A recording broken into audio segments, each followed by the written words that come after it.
بسم اللہ الرحمن الرحیم۔ محترم ناظرین، السلام علیکم۔ پچھلے واقعے میں ہم نے بتایا کہ حضرت عبد المطلب نے خواب میں زمزم کے کنویں کی کھدائی کا اشارہ پایا اور اپنے بیٹے حارث کے ساتھ مل کر قریش کی مخالفت کے باوجود کنویں کو دوبارہ دریافت کیا، اور اسی کے ساتھ حضرت عبداللہ اور حضرت آمنہ کا نکاح ہوا، جس میں حضرت عبد المطلب نے اپنے بیٹے کے لیے قبیلہ بنی زہرہ کی معزز خاتون حضرت آمنہ کا انتخاب کیا اور نور محمدی کی بنیاد رکھی گئی۔ اب ہم آگے کا واقعہ بیان کریں گے اور بتائیں گے کہ آخر خانہ کعبہ میں 360 بت نصب کرنے کا مقصد کیا تھا، اور کیا لات، منات اور عزی واقعی قریش کی دعاؤں کا جواب دیتے تھے، اور ابراہہ کے حملے کے وقت قریش نے بتوں کی بجائے رب کعبہ سے مدد کیوں مانگی؟ جیسا کہ بیان کیا گیا ہے کہ حضور اکرم صلی اللہ علیہ وآلہ وسلم کی پیدائش سے صرف 55 دن پہلے یمن کا بادشاہ ابراہہ ہاتھیوں کی فوج لے کر کعبہ ڈھانے کے لیے مکہ پر حملہ آور ہوا تھا۔ اس کا سبب یہ تھا کہ ابراہہ نے یمن کے دارالسلطنت صنعاء میں ایک بہت ہی شاندار اور عالی شان گرجا گھر بنایا، اور یہ کوشش کرنے لگا کہ عرب کے لوگ بجائے خانہ کعبہ کے یمن آ کر اس گرجا گھر کا حج کیا کریں۔ جب مکہ والوں کو یہ معلوم ہوا تو قبیلہ کنانہ کا ایک شخص غیظ و غضب میں جل بھن کر یمن گیا اور وہاں کے گرجا گھر میں پاخانہ کر کے اس کو نجاست سے لت پت کر دیا۔ جب ابراہہ نے یہ واقعہ سنا تو وہ طیش میں آپے سے باہر ہو گیا اور اپنے ایک خادم سے کہا کہ مکہ کے لوگوں سے کہو کہ میں خانہ کعبہ کو ڈھانے کے لیے آیا ہوں، اگر تم مقابلہ کرو گے تو تباہ ہو جاؤ گے، نہ تمہارے پاس فوج ہے اور نہ طاقت، اپنی زندگیوں کو ہلاکت میں نہ ڈالو، ہمارے لشکر سے کسی قسم کا تعرض نہ کرو، ہم اس عمارت کو گرا کر واپس چلے جائیں گے، ہمیں تم سے کوئی دشمنی نہیں، ہمارا مقصد صرف انہدام کعبہ ہے، اگر تم مقابلہ کرنے سے باز رہو تو اہل مکہ کی جان و مال کی سلامتی کی ضمانت دی جا سکتی ہے۔ حناطہ جو کہ ابراہہ کا خادم تھا کہنے لگا، آپ کا حکم سر آنکھوں پر، بندہ ابھی روانہ ہو جاتا ہے۔ حناطہ حمیری مکہ میں داخل ہوتا ہے، لوگوں کو ابراہ کے لشکر کی اطلاع مل چکی ہے، اس لیے لوگ بدحواس ہو رہے تھے۔ حناطہ لوگوں سے سردار مکہ کا پتہ پوچھتا ہے تو اسے بتایا جاتا ہے کہ عبد المطلب سردار مکہ ہیں۔ وہ ان سے ملتا ہے اور کہتا ہے، میں ابراہہ شاہ یمن کا ایلچی ہوں، ہمارا بادشاہ کعبہ کو مسمار کرنے کے لیے 60,000 کا لشکر لے کر آیا ہے، تم اس کا مقابلہ نہیں کر سکو گے، اسے اہل مکہ سے کوئی دشمنی نہیں ہے، وہ صرف کعبہ کو گرانا چاہتا ہے، اگر تم اس کی راہ میں مزاحم نہ ہونے کا وعدہ کرو تو میں تمہیں اہل مکہ کی سلامتی کی ضمانت دے سکتا ہوں۔ عبد المطلب نے کہا، ہم تمہارے بادشاہ سے لڑنے کی طاقت نہیں رکھتے، کعبہ اللہ کا گھر ہے، وہی چاہے گا تو اپنے گھر کو بچا لے گا۔ حناطہ نے کہا، تم میرے ساتھ بادشاہ کے پاس چلو اور اپنی زبان سے یہ بات کہو۔ عبد المطلب حناطہ کے ساتھ چل دیتے ہیں۔ ابراہہ جب ایک وجیحہ اور پررعب شخصیت کو آتے ہوئے دیکھتا ہے تو سمجھ جاتا ہے کہ یہی سردار مکہ ہے۔ وہ اٹھ کر استقبال کرتا ہے اور اپنے پاس بٹھا کر کہتا ہے، سردار مکہ، میں آپ سے بہت متاثر ہوا ہوں، کہیے آپ کیا چاہتے ہیں؟ عبد المطلب نے کہا، میرا جو اونٹ آپ کے سپاہی پکڑ کر لے آئے ہیں وہ مجھے واپس کر دیے جائیں۔ ابراہہ یہ انوکھی بات سن کر حیران رہ جاتا ہے اور بے اختیار بول اٹھتا ہے، یہ بات کہہ کر آپ نے خود کو میری نظروں سے گرا دیا ہے، کیا آپ کو معلوم نہیں کہ میں کعبہ کو گرانے کے لیے آیا ہوں، جو آپ کا اور آپ کے آباء و اجداد کا دینی مرکز ہے؟ اس کے بارے میں تو آپ نے مجھ سے کچھ نہیں کہا اور اپنے اونٹوں کا مطالبہ شروع کر دیا۔ عبد المطلب نے کہا، میں تو صرف اپنے اونٹوں کا مالک ہوں اور انہی کے بارے میں آپ سے درخواست کر رہا ہوں۔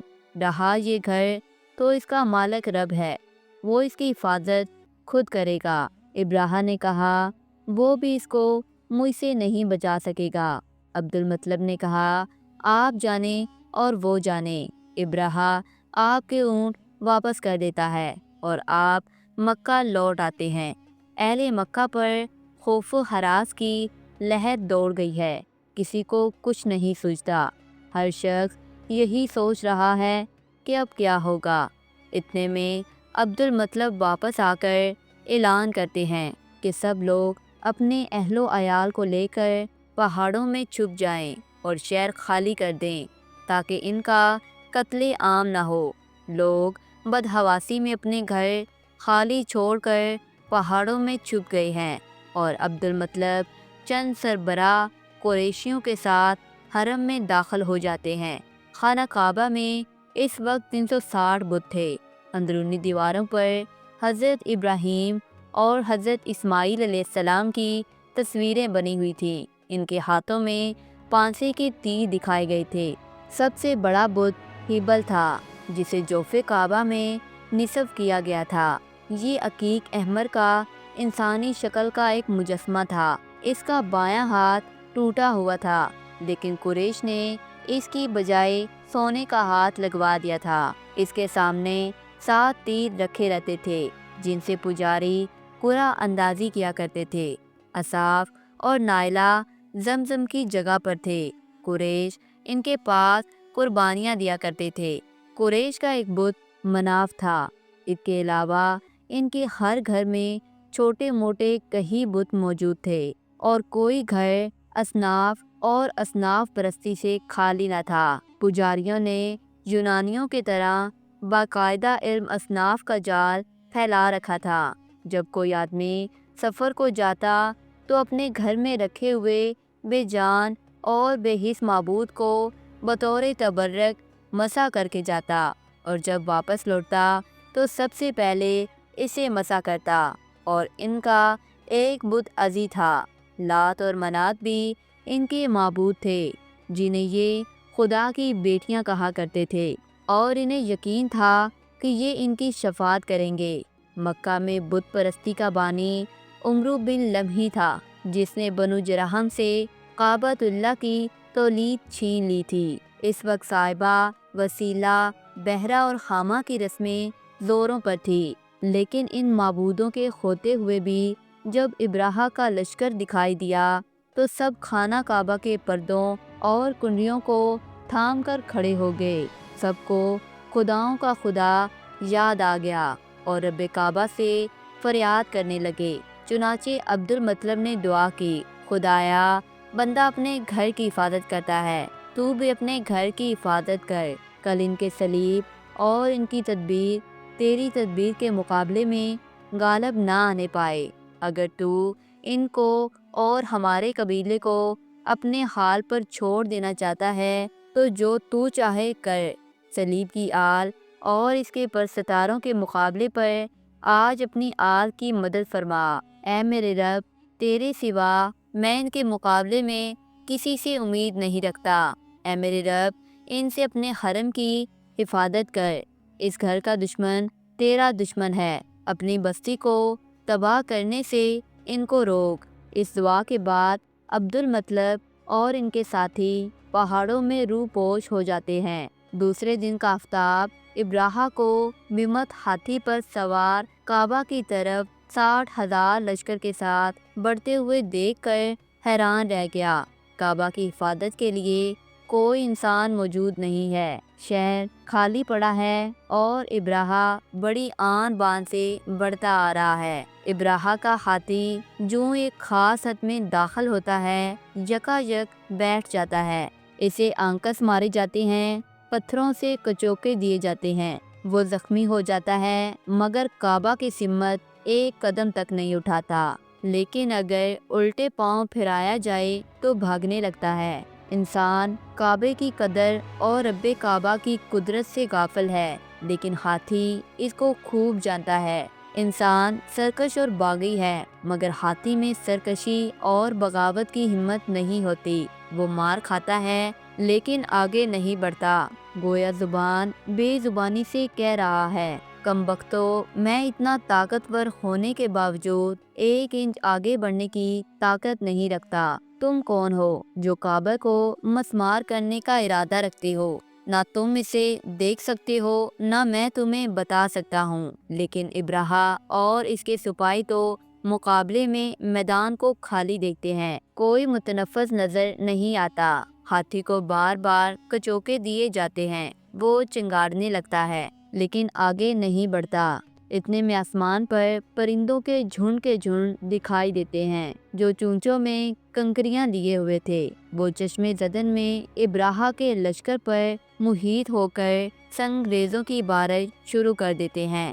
یہ سنگ ریزے قہر الہی کے تیر ہیں، جس پر گرتے ہیں اس کا جسم گلنا شروع ہو جاتا ہے۔ ابرہہ کا جسم ٹکڑے ٹکڑے ہو کر گر رہا ہے، جہاں سے کوئی ٹکڑا گرتا ہے وہاں پیپ اور لہو بہنے لگتا ہے۔ لشکر افراتفری کے عالم میں یمن کی طرف بھاگتا ہے۔ اس بھگدڑ میں کوئی ادھر گرتا ہے کوئی ادھر، لوگ گر رہے ہیں، تڑپ رہے ہیں، مر رہے ہیں، اور قریش پہاڑوں میں پناہ لیے ان کا تماشا دیکھ دیکھ کر رب کعبہ کی قدر اور قدرت کے قائل ہو رہے ہیں۔ چنانچہ ابو قبیس بن اسلط کہتا ہے، اٹھو اور اپنے رب کی عبادت کرو اور مکہ منا کی پہاڑیوں کے درمیان بیت اللہ کے کونوں کو مسح کرو۔ جب عرش والے کی مدد تمہیں پہنچی تو اس نے بادشاہ کے لشکروں کو اس حال میں پھیر دیا کہ کوئی خاک پر پڑا تھا اور کوئی سنگسار کیا ہوا تھا۔ یہ واقعہ حضور صلی اللہ علیہ وآلہ وسلم کی ولادت باسعادت سے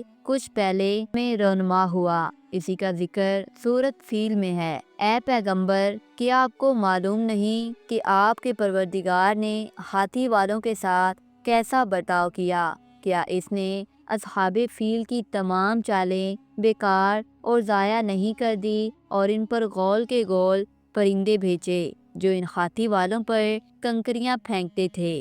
پھر اللہ نے ان کو ایسا کر دیا جیسے کھایا ہوا بھس۔ جب ابرہہ اور اس کے لشکروں کا یہ انجام ہوا تو عبد المطلب پہاڑ سے نیچے اترے اور خدا کا شکر ادا کیا۔ ان کی اس کرامت کا دور دور تک چرچا ہو گیا اور تمام اہل عرب ان کو ایک خدا رسیدہ بزرگ کی حیثیت سے قابل احترام سمجھنے لگے۔ محترم ناظرین، امید کرتی ہوں کہ آپ کو آج کی ویڈیو اچھی لگی ہوگی۔ اگر آپ کو ہماری ویڈیو اچھی لگی ہے تو ویڈیو کو لائک کریں اور مزید اس طرح کی ویڈیو کے لیے ہمارا چینل سبسکرائب کر لیں۔ ملتے ہیں نیکسٹ ویڈیو میں، اجازت دیجیے، اللہ حافظ۔